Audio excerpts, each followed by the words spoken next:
Hello, and welcome to this video lecture on the basics of comparators. We will cover what a basic electronic comparator is and how it functions. By definition, a comparator is a device for comparing a measurable property. In other words, a type of seesaw. Say, for an example, we had a seesaw, and two boxes labeled A and B were placed equidistant from the fulcrum. When the seesaw tips to the left, we know that box A must weigh more than box B.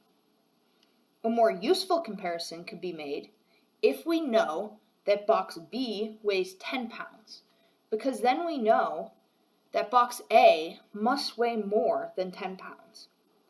In electronics, we refer to the value of box B as a reference, or a point that is predetermined for the purpose of relevant comparison. You might be wondering, where is a seesaw relevant in electronics? One application of comparators in electronics is the conversion of analog signals to digital signals. An analog signal is a signal that is continuously changing, like an analog clock, where the hands are continuously moving as the day goes by. A digital signal is one that is a sequence of specific numbers, like a digital clock that only shows specific minute values. It's okay if this seems very confusing. The important takeaway is that a digital signal is like a switch, either a yes or a no, represented in electronics by ones and zeros. Now, going back to the seesaw, in terms of digital output, we could say, yes, A is heavier than B. In this case, a comparator would output a 1, indicating yes.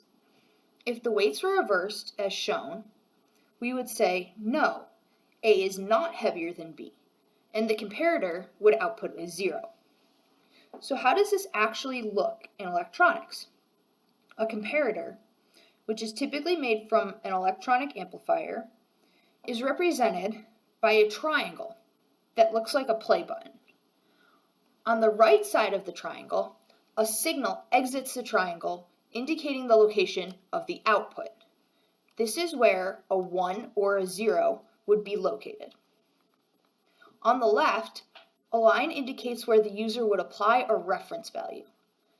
This input is vital to setting the level that will be compared against. The last line, added at the top left, is the applied signal, or the input value that the user wants to compare to the reference.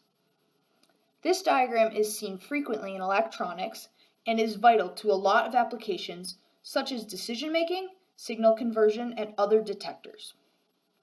Thank you for watching. I hope this video has helped you understand the basic functionality of an electronic comparator.